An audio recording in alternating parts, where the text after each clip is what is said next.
Ce documentaire est le résultat d'une initiative mise en place par le CIJA en partenariat avec les chambres de commerce culturelles. C'est tellement important pour la Ville de Montréal de s'impliquer dans des projets comme Unis dans la diversité. C'est un projet qui est porteur parce que non seulement il est porté par des jeunes générations, par des jeunes Montréalais et Montréalaises qui se préoccupent de ces enjeux-là, mais en plus, c'est une thématique qui est transversale à la Ville de Montréal lorsqu'on parle de Unis dans la diversité, mais on parle de l'importance de toutes les communautés culturelles, de tous les milieux, de travailler ensemble pour parler de diversité, pour parler de racisme, pour dénoncer les actes de discrimination. Et donc, dans ce sens-là, c'est avec beaucoup, beaucoup de fierté que la Ville soutient des projets comme Unis dans la diversité. Bonjour, je m'appelle Imad Ajmeri et je vous présente aujourd'hui la communauté iranienne du Québec. Un peuple engagé malgré peu de nombre d'années de présence au Québec. Les Iraniens sont arrivés majoritairement au Québec après la révolution bouleversante de 1979 de l'Iran. Et cette tendance de migration a accéléré pendant 10 dernières années. En total, il y a 30 000 Irano-Québécois, dont 5 000 étudiants, 20 000 professionnels et 5 000 investisseurs, commerçants et expatriés au Québec. Dans cette capsule vidéo, on va couvrir les différents champs d'activité des Irano-Québécois. Des personnages d'affaires, des entrepreneurs, des artistes, des gens universitaires. On va leur demander de nous raconter leur parcours, leurs défis et leurs succès. Je vais parler avec Mme Farnoosh Borouman. Elle est femme d'affaires et présidente de CCCCIQ. Bonjour Farnoosh. Bonjour Rima. Vous allez bien aujourd'hui? Merci, vous? Oui, très bien. Parlez-nous un peu de la Chambre de commerce et communauté iranienne. Parfait. Bonjour, mon nom est Farnoosh Borouman. Je suis la présidente de Chambre de commerce de communauté iranienne du Québec. Aujourd'hui, j'aimerais vous donner un aperçu de notre communauté ici au Québec. Notre communauté compose des individus bien instruits et hautement qualifiés, ce dont le Québec a besoin pour assumer une économie forte avec une croissance respectable. Plusieurs entreprises prospèrent ici, établies par la première et deuxième génération de Irano-Québécois ici au Québec. Ça souligne le potentiel important de cette communauté en tant que contributeur majeur à l'économie du Québec. On peut trouver de nombre important d'hommes et femmes iraniens qui dirigent l'entreprise de haute technologie et non-technologie dans différentes industries ici au Québec. Cependant, ce n'est pas qu'une pointe de l'iceberg, car il y a encore d'énormément de potentiel dans cette communauté. De plus, il y a une vague importante de nouveaux arrivants qui arrivent chaque année ici au Québec. Le nouveau arrivant compose des hommes et des femmes d'affaires de l'Iran et aussi les travailleurs qualifiés qui arrivent, qui n'ont pas nécessairement très connaissantes par rapport à la culture d'entreprise ici au Québec. La loi sur la fiscalité, sur la comptabilité, la loi sur les ressources humaines. En fait, collectivement, nous avons constaté qu'il y a plusieurs entreprises ici au Québec, entreprises québécoises, qui cherchent les investisseurs étrangers et les travailleurs qualifiés. Et une communauté qui peut offrir tout cela semble une solution parfaite. À la Chambre, nous comprenons l'importance de les connecter. À la Chambre, nous nous sommes donnés comme mission de combler cette lacune par séances de formation, de coaching et de mentorat grâce à notre vaste réseau dans le milieu d'affaires. Nous soutenons la communauté iranienne pour rendre la communauté québécoise plus grande, plus forte et plus diversifiée. Je vais parler avec Fataneh. Elle est artiste gestionnaire. Bonjour Fataneh. Bonjour. Peux-tu nous parler un peu de la culture et art iranien? Oui, bien sûr. La culture iranienne se montre sur différentes facettes à travers ces 2500 ans d'histoire. Mais on peut dire que ses principaux aspects sont la langue persane, ses traditions tirées du zoroastrisme et du culte mitra, sa religion islamique, mais aussi l'art sur toutes ses formes comme la poésie, la littérature, l'artisanat, etc. En effet, l'art persan est l'un des héritages artistiques les plus riches de l'histoire du monde. Alors, il est normal que l'Iran soit un pays où l'art et l'artiste occupent une des places les plus importantes dans la vie des gens. C'est pourquoi, à l'heure actuelle au Québec, on peut compter près de 200 artistes iraniens dans différents domaines artistiques. En fait, le Québec, en créant une ambiance favorable à l'épanouissement et la création, a permis aux artistes iraniens de se faire connaître en montrant leur talent à leur pays d'accueil. Ainsi, dans le domaine des arts visuels, on peut trouver les œuvres de nos artistes dans les différentes collections de musées, tels que le Musée des Beaux-Arts de Montréal, le MAC, ou exposés dans les galeries d'art contemporain. En fait, nos artistes se démarquent aussi dans le milieu de la danse, le cinéma et même du théâtre, comme la compagnie de théâtre de M. Moujtaba Mouaf, qui a pour objectif de créer un pont entre les cultures du Moyen-Orient et québécoises à travers un langage à la fois traditionnel et contemporain dans le spectacle de marionnettes. J'aimerais également ajouter la présence de nos artistes gestionnaires dans différents organismes culturels au Québec, tels que le festival Accès Asie, où M. Khosso Bahamandi est son directeur artistique depuis plus de 19 ans. Alors, beaucoup de choses qui se passent. Vous avez aussi également un projet d'exposition. Peux-tu nous parler un peu d'exposition qui s'en vient? Certainement. En fait, en considérant tout cet accomplissement par nos artistes, la Chambre de commerce a pris l'initiative d'organiser une exposition virtuelle afin de soutenir les artistes iraniens et de tout horizon au Québec.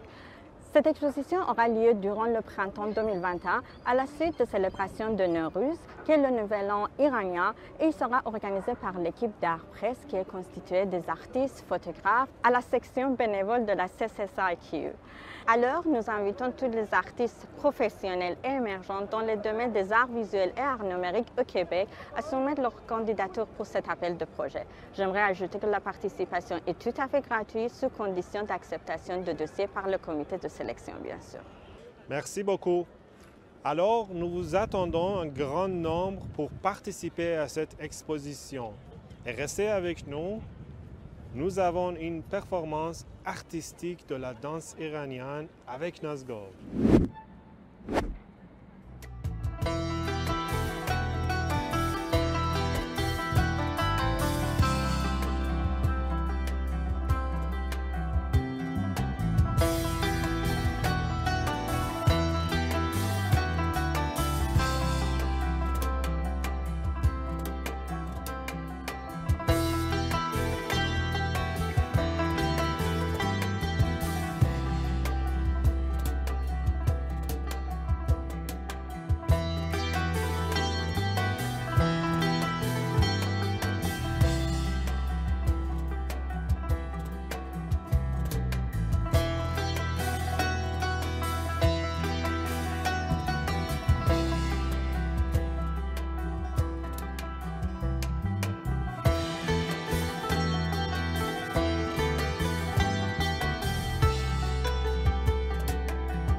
vais parler avec Massa. Elle est femme d'affaires et experte en gestion de projets. Bonjour Massa. Merci beaucoup de m'avoir reçu aujourd'hui, Hima. Ça fait plaisir. Tu peux nous parler un peu de certaines réussites et l'impact que la communauté iranienne a eu sur la société québécoise? Oui, bien sûr.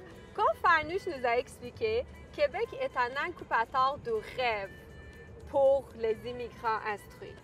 Pourquoi? Parce que les familles perses, pour eux, la valeur d'éducation est très ancrée. Les étudiants perses, ils travaillent très fort pour rentrer dans les meilleures écoles perses qui sont justement gratuites, contrairement à ici. Wow.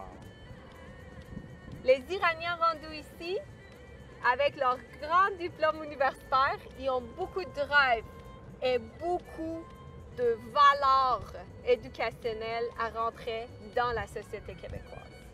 Alors, c'est quoi les défis des Irano-Québécois? Malgré la barrière de la langue française, parce que comme tu sais, les Iraniens parlent anglais comme deuxième langue, et aussi leur grand diplôme universitaire, les Iraniens, ils arrivent à s'adapter à la nouvelle société.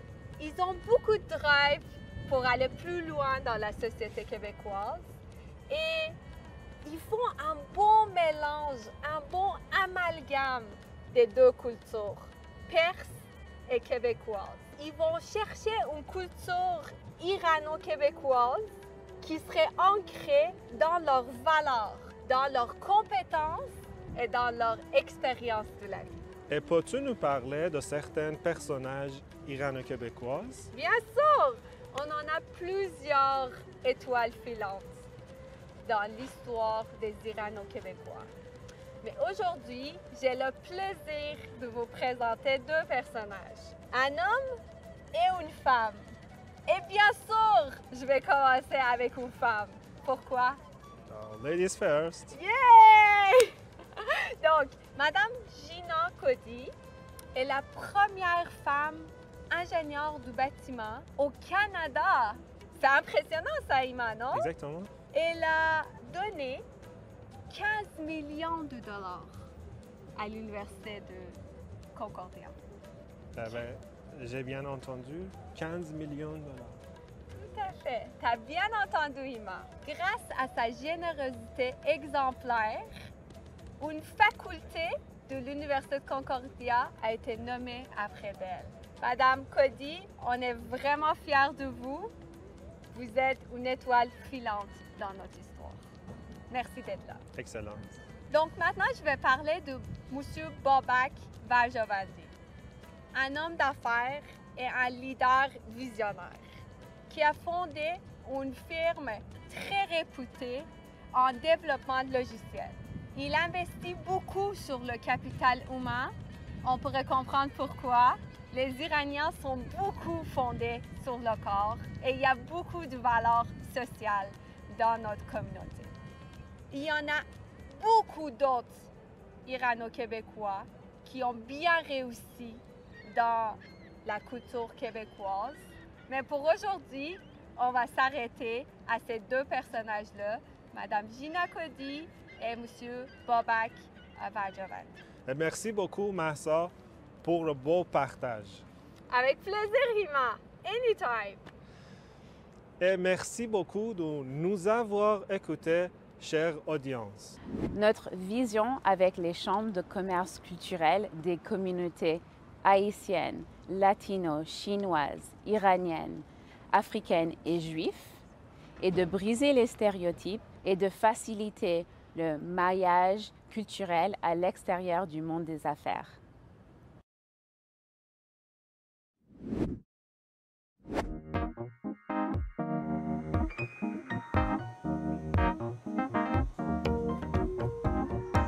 Je vais vous parler principalement de l'évolution de la communauté haïtienne à Montréal.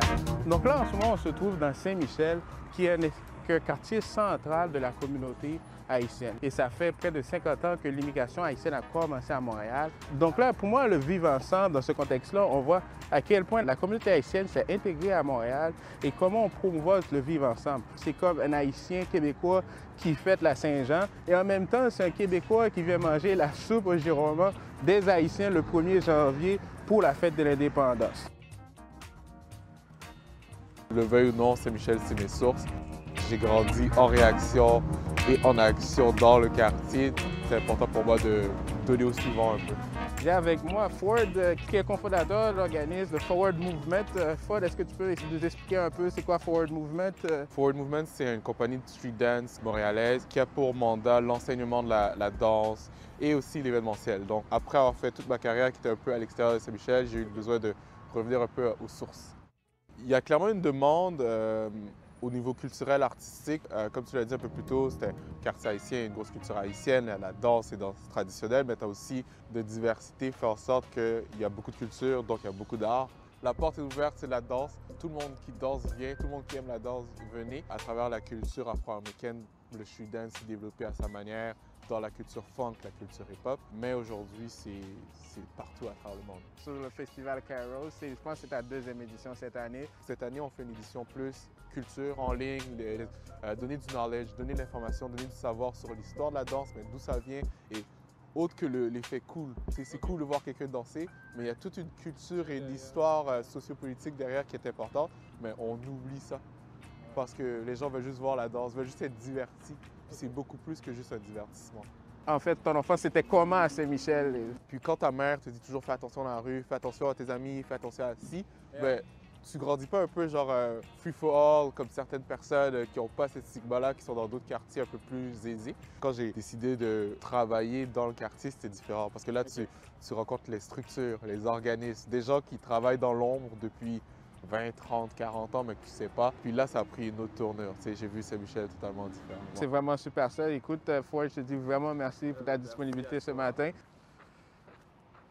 Là, tantôt, on était à Saint-Michel. On était en train de parler avec Ford qui nous explique comment il a grandi dans le quartier et aussi comment des jeunes qui ont grandi dans le quartier sont en train de le dynamiser.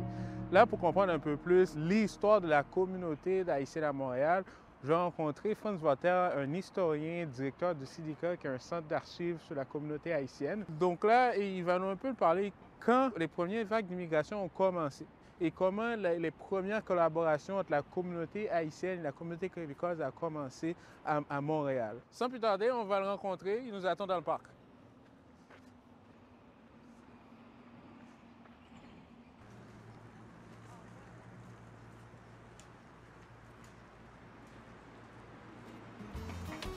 Moi, je dirige le syndicat qui est un centre international de documentation et d'information haïtienne, caribéenne et afro-canadienne.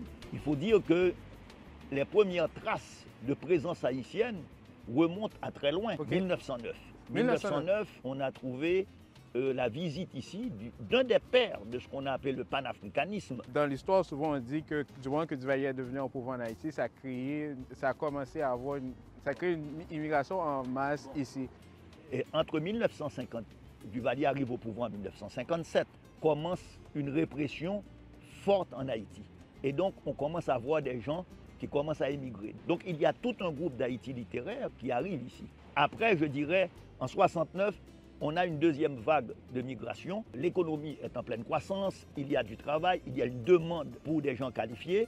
Certes, elle a quelques problèmes d'insertion, mais elle reste encore comme une immigration d'exilés. À partir des années 70, on va avoir, je dirais, le troisième moment. C'est le moment où des gens commencent à immigrer, qui viennent plutôt de petites villes de province en Haïti. Ce sont des notables provinciaux ou des fois des gens d'un milieu plus modeste. Est-ce qu'il y a une amélioration ou pas, ou on est toujours dans le même contexte? C'est beaucoup plus complexe que c'était à l'époque.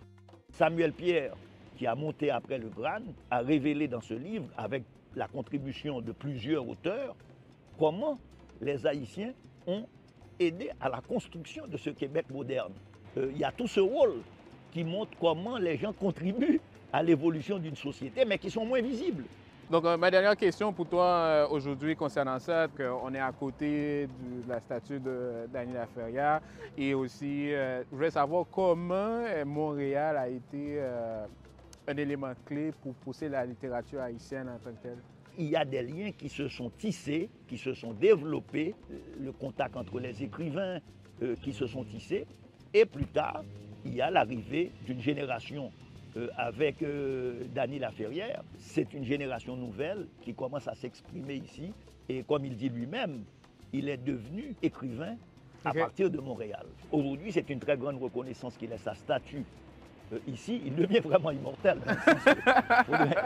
Il y a énormément de choses certainement à faire, mais il y a quand même beaucoup de choses qui ont été faites.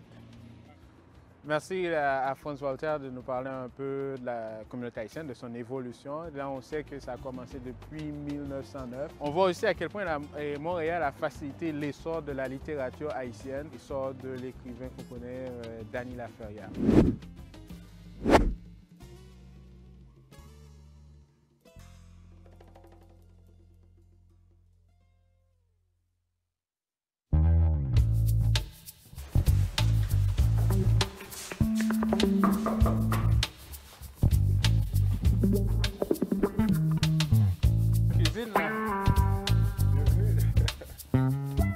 Aujourd'hui, on est avec Joël, qui est un chef autodidacte qui va nous parler un peu de comment la cuisine haïtienne évolue à Montréal et de nous parler des différents changements qui se font, mettons le transfert casse-croûte vers la restauration et aussi la place que les chefs y prennent dans la culture. Donc Joël, merci d'être là. Est-ce que tu peux te présenter un petit peu, s'il vous plaît? Moi, c'est Joël Luzincourt de Luzincourt Cuisine, qui est ma compagnie. C'est un traiteur en fait. Je m'enligne vers un service de prêt-à-manger. Je suis dans le domaine depuis 17 ans. J'ai commencé à m'intéresser à la restauration vraiment à 14 ans. Mais je pense que depuis tout petit, je m'amusais à faire des trucs. J'ai donc brûlé plusieurs casseroles. La cuisine, c'est une passion. Depuis tout jeune, ça me relaxe, c'est ma thérapie, ça me met de bonne humeur. Ben écoute, sur ça, je pense qu'on va entrer pour aller voir ce que tu fais en cuisine. Aujourd'hui, je vous fais un taco griot. On fait un plat de nacho haïtien aussi. Ça pourrait être du papita avec de la chiptaille d'aran, des crevettes épicées, de la tomate, de la crème sure, des oignons. Donc, je sais que toi, en tant que chef, tu avais fait une tentative d'événement qui s'appelle Bolgrès. Oui, absolument. Et Bolgrès, c'était quoi? C'était un restaurant d'un jour, en fait, que j'ai fait ici même. Puis c'était pour présenter la nourriture haïtienne. Je me suis dit, si je donnais une introduction sous forme de plat à quelqu'un qui n'est pas haïtien, de la nourriture haïtienne, qu'est-ce que ce serait? Donc, c'est ça le but de l'événement. Donc, j'ai rien modifié, tout était fait traditionnellement. Donc, du coup, est-ce que tu penses qu'il y a de la place pour des restaurants haïtiens? Vu que absolument, mais sauf qu'il faut qu'ils se démarquent. Parce qu'il y en a déjà beaucoup. Et il y en a déjà beaucoup qui sont très bons. Dans la meilleure façon de démarquer, c'est de faire ces combinaisons de... Dans mon cas, à mon avis, oui. Parce que je pense que le taco griot, c'est quelque chose que je n'ai pas vu souvent. Donc, même chose pour le nacho haïtien. Donc, ouais, je pense que oui, absolument.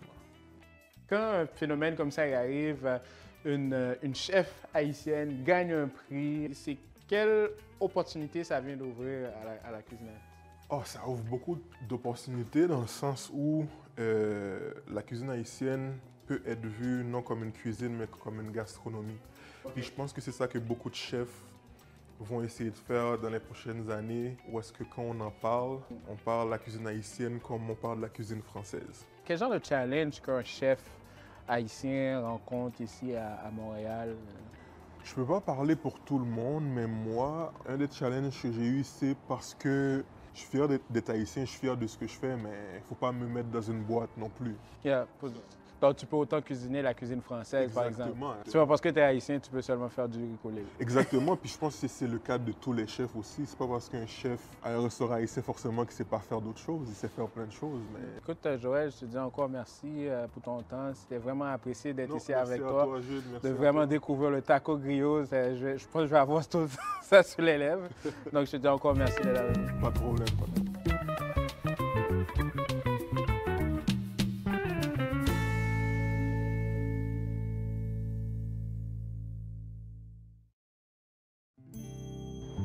Salut! Hey, comment ça va? Ça va très bien, toi? Ouais, ça va pas bien, ça va pas bien. Merci de la disponibilité aujourd'hui pour parler de l'art haïtien.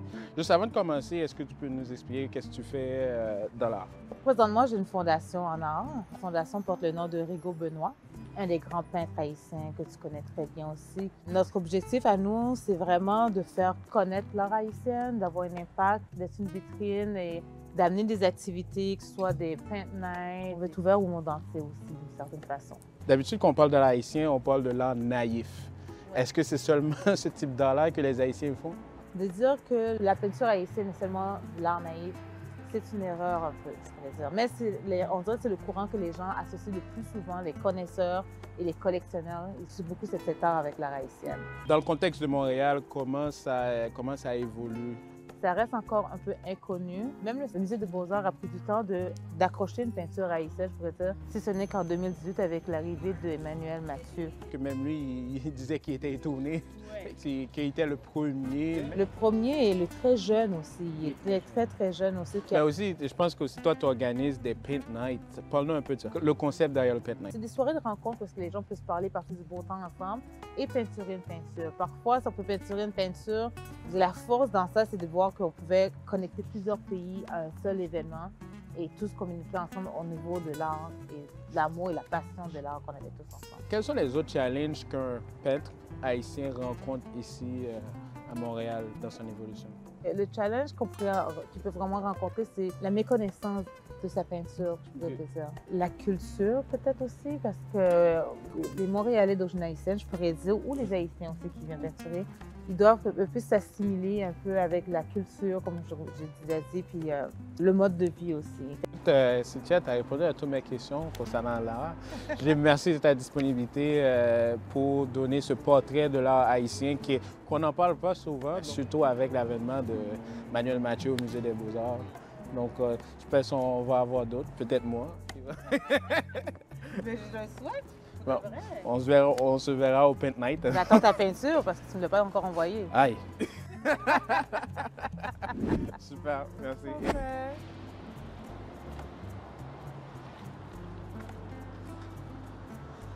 Aujourd'hui, nous avons eu la chance de discuter avec plusieurs personnes qui nous ont présenté la culture haïtienne et comment ça évolue. On a pu parler de la cuisine haïtienne, de l'art, de la littérature et bien d'autres choses encore. Moi, une des choses très importantes que j'ai appris, c'est à quel point la communauté haïtienne s'est intégrée à Montréal à un point tel qu'elle représente la culture montréalaise à travers le monde. Donc, je vous dis à bientôt à notre prochain projet de Vivre ensemble.